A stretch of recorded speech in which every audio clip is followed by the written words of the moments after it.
I'm Winka Dubbeldam, architect, the principal of Archi-Tectonics, New York and Amsterdam. And you find yourself here in our office in New York, which is on the East River in the financial district.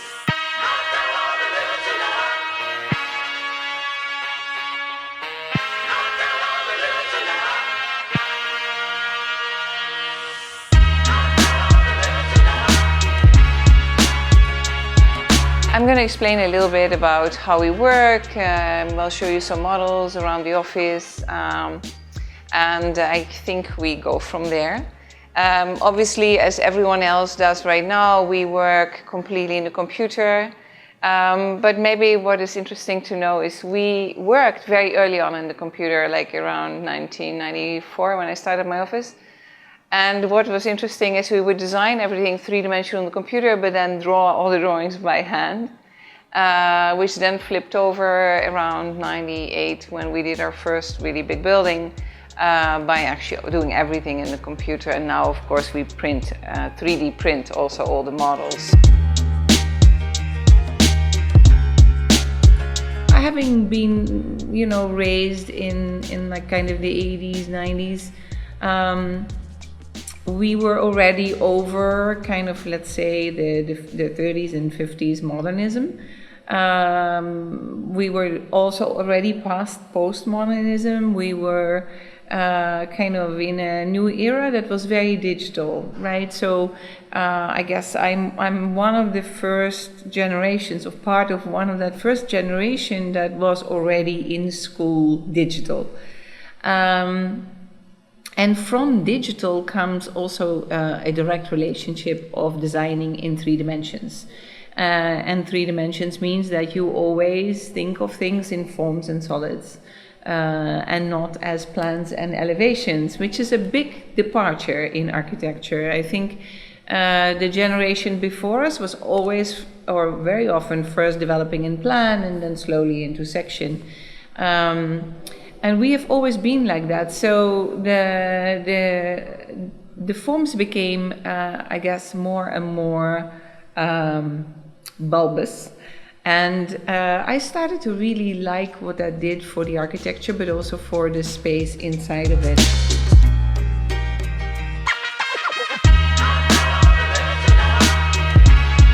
So we like to kind of keep the studies of all the things we've done. And keep them kind of together. So, and then this is our kind of little archive with all the things we kind of have done, and I like to kind of keep these.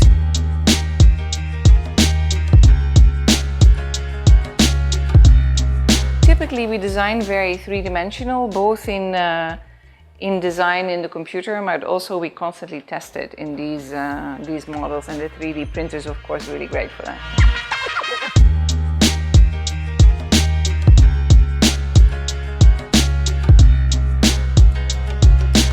I'm going to walk around a little bit with you and show you some models about the buildings first, I think. This is a very strange building in a way, because it's a 9-story building, but it has more like a set of stacked villas. So this, funny enough, is the front street elevation, but the back is kind of the most interesting, because here, both in the front and the back, you can actually it's very difficult to find out what are the apartments. And there's actually 2 triplexes, full floors and a duplex. And quite nice is that there is a parking in the basement. So when you approach the building, part of the facade actually sinks in the floor, and you can drive your car in. So that these gardens are actually rooftops of the parking. And then, of course, with very large cantilevers. So it's in a way, very European building. The balconies are extremely deep. They're about 4 to 5 meters, because we felt it was really important that they're outside the rooms and not like little slivers stuck out of the building. Really fun was the curtain wall. The curtain wall in the front is stone, translucent stone, glass, and translucent glass.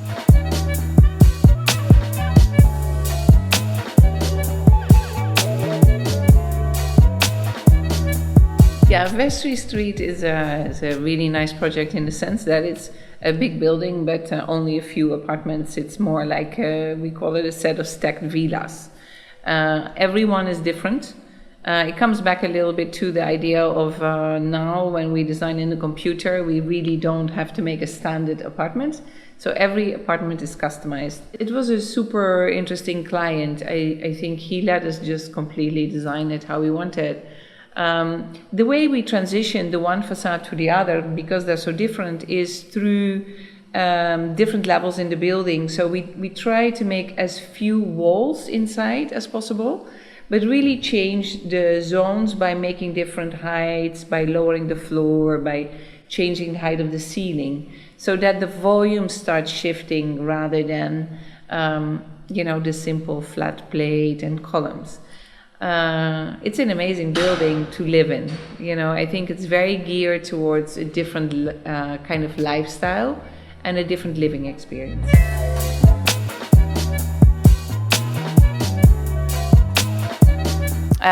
This one is actually quite interesting. This was an installation in the museum in Washington.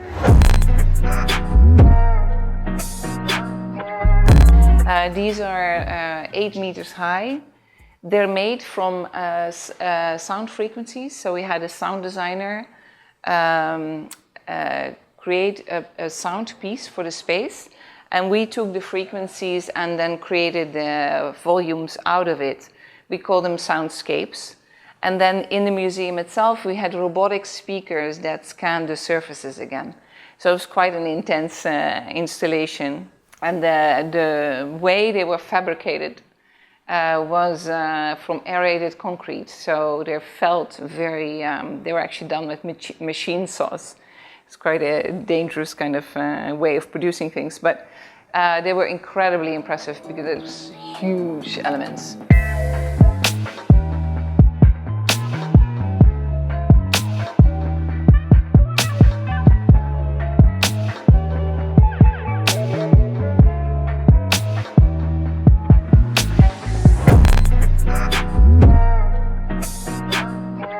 So here you actually see an example of how we 3D print very quick studies, but then we very often end up doing a much bigger model like this one is here.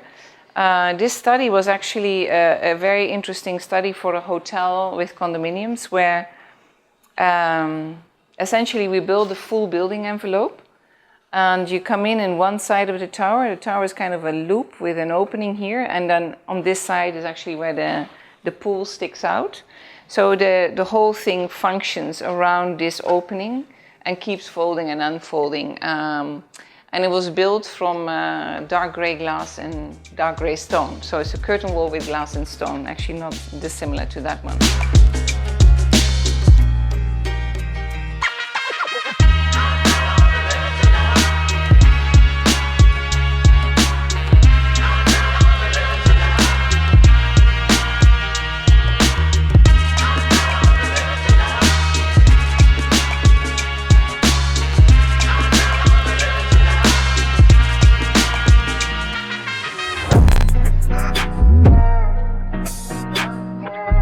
A villa we did for a client in Peru. So I guess maybe what is peculiar about our office is that we tend to work on all scales. We design furniture for Italian furniture manufacturers, but we also make gigantic urban schemes for clients in China, Tel Aviv, and recently in Latin America, in Bogota.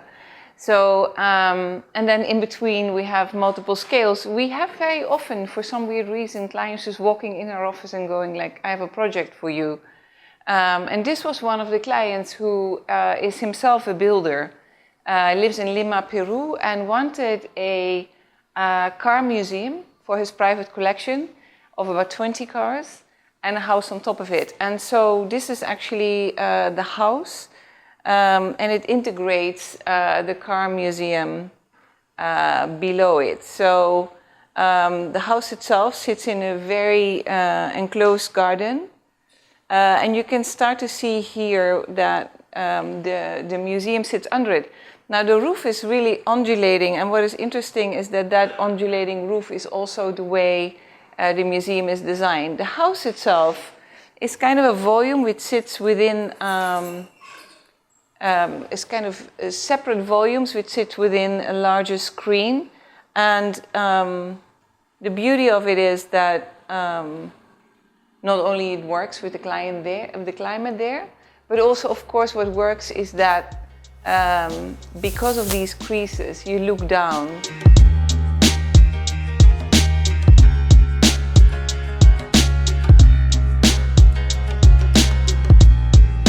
This is the whole car museum. The garden kind of is a topology that sits on top of it. And then the idea is that these moments, you constantly are aware as you're approximating the house that this car museum is down here. So you're now entering the house. As you saw, you got like a major view of the car museum. And then you walk through. For us, the way we design is very much from the inside out. We're very interested in performative issues. We're not very interested in aesthetics or style or even form. But for us, the most important thing is that each project has its own characteristics so that it kind of creates itself almost. So this was really created from the idea that we wanted to create this museum which kind of came up through the house.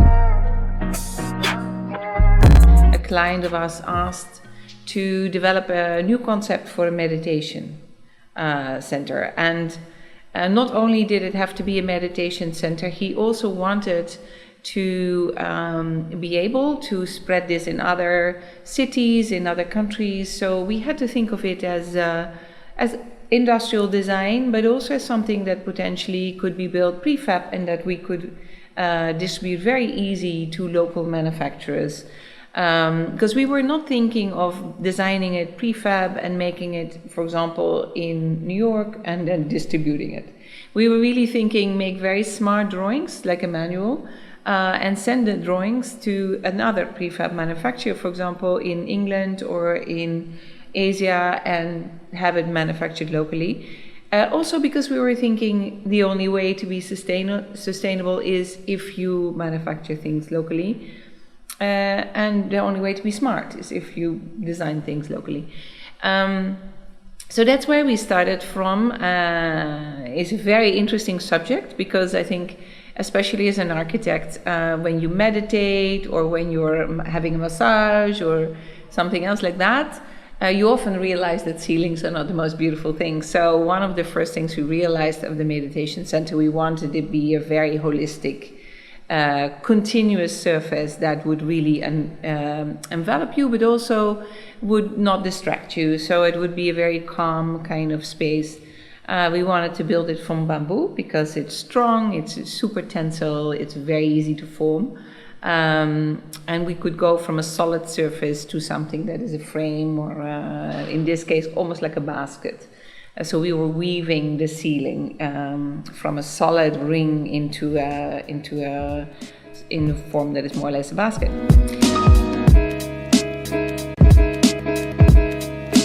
So from the outside, you only see this very strange, large, heavy form, but that sits very light on the floor. But you go you go through the portal, and you find a space that is totally different. And people really, literally go, "Wow." And I think it calms people immediately down. So that was that. Center has been a huge success, and it's within a year, it is running really, really well, which is surprising to me because, you know, it's meditation. It's very unpredictable how that would evolve.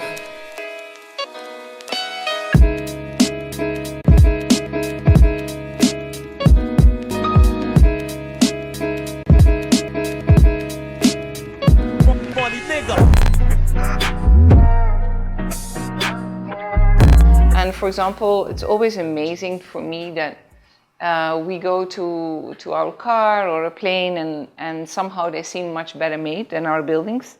You could say I'm a frustrated car designer, and there's something about the way cars are designed that is not happening in architecture, and you know, you could say why.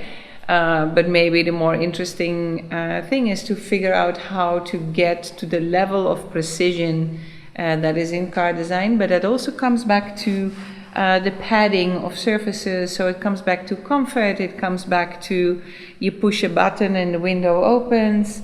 Those kind of comforts we are very used to in small environments like a car, but they are very unusual in architecture.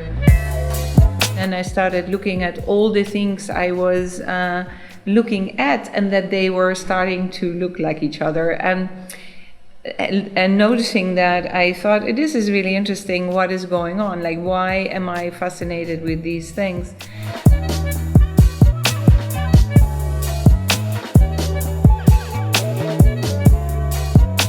The attempt here was to fold the wall towards the glass and to have the glass really come out of the wall. Not in the normal way with mullions, but to really build everything into the walls. So here, this tower was actually worked and designed to have similar attributes. So we worked actually on this tower with car designers, which is really, really great. So that's, and that starts very often with a small idea that I create, maybe sitting in a train, folding some ideas, and then we build a segment, and then actually the tower comes from that segment.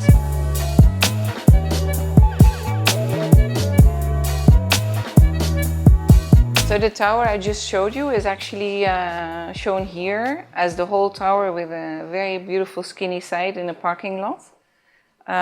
This tower is completely operational as a robotic tower.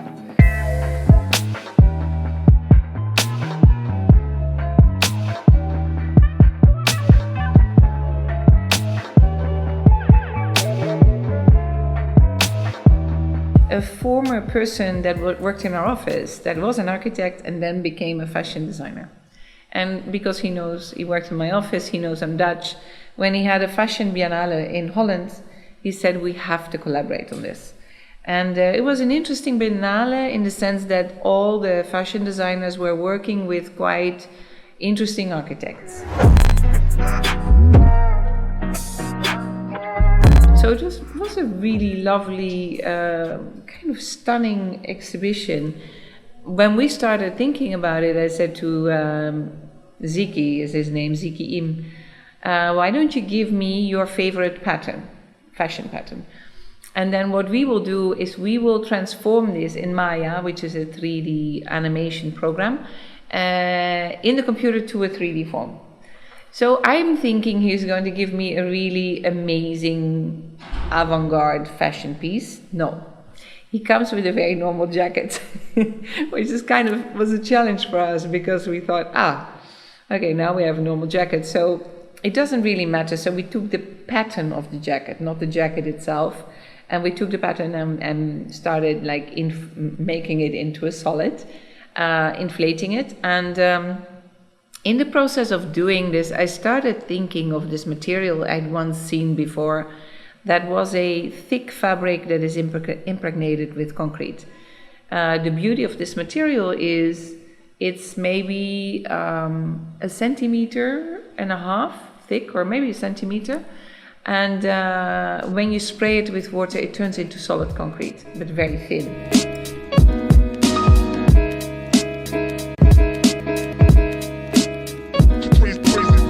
And then we worked with a really great sculptor in Holland because, for normal contractors, this was way too difficult.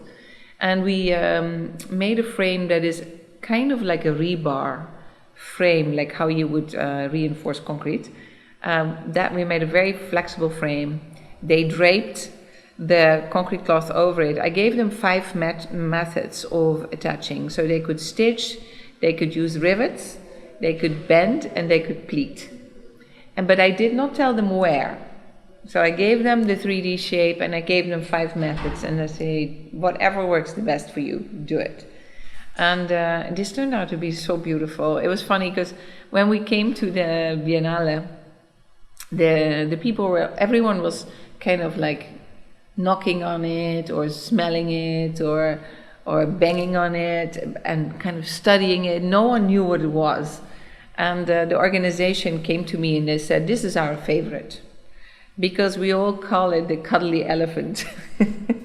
So I guess that's also a solid in a way. After the Biennale, people were trying to save it and bring it to a music festival and things like that, but it was very difficult. You know, it was large and it was really, it was really not meant to be moved. So in the end, it died.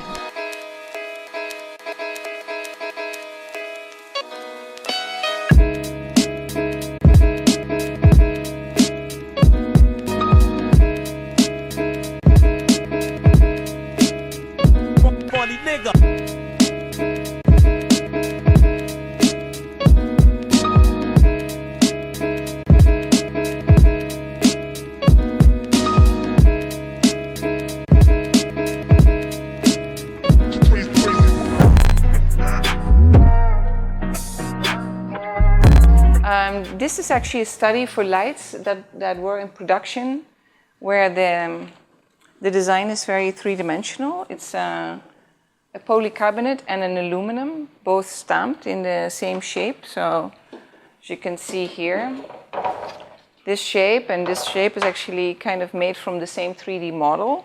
But then when you put them together, they seamlessly connect into each other.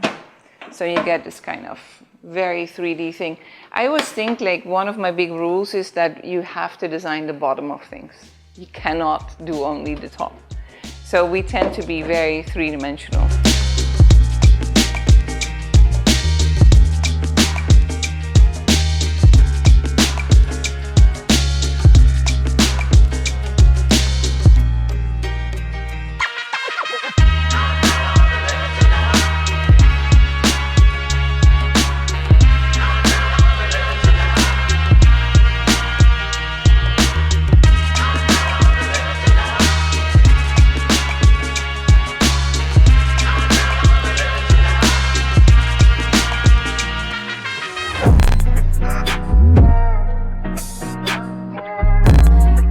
We were asked to compete in invited competition for a very large sports park with 2 stadiums and parking and a big shopping mall in China, and that is for the Asian Games in 2022.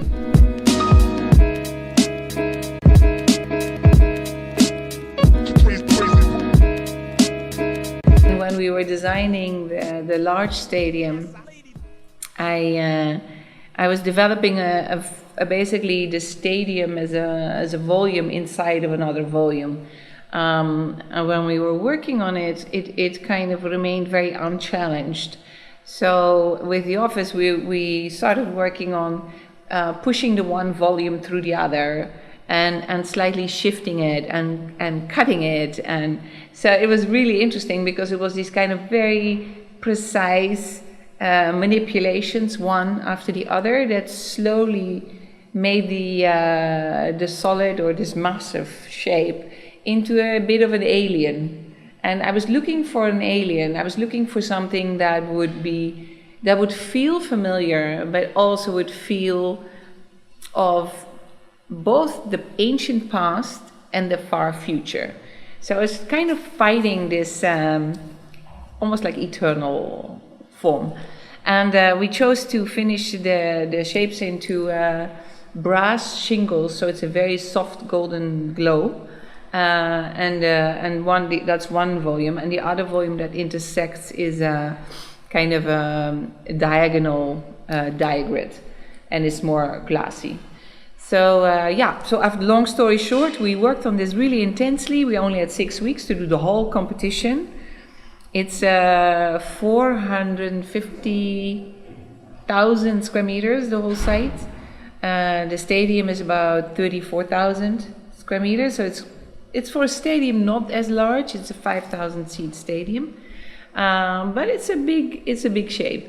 And lo and behold, I mean, it was a very difficult presentation, very large jury that was sitting very far away, and I was like, I came out of it, and it was the first time that I presented. I thought this did not go very well, and we were like, kind of tired and exhausted. Went back to the hotel, flew back to New York the next day, and then 2 days later, we heard we won, which was kind of the craziest thing, because I always think when I present, wow, that went really well, and this is the first time that I thought this did not go well at all. And we won, so it's very nice. So now we're working really hard on getting it done.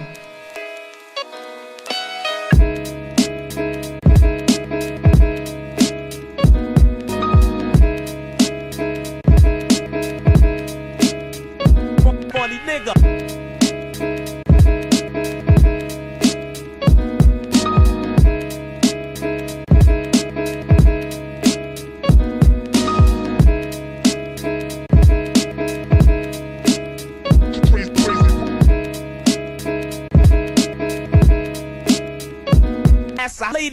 In a way, sometimes the process is as interesting.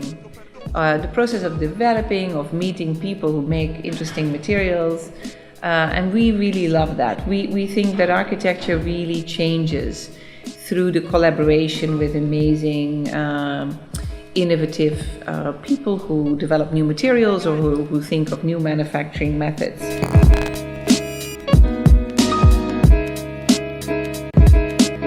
So we are very focused on those kind of collaborations, also because we really like to change the state of architecture. No, this is perfect.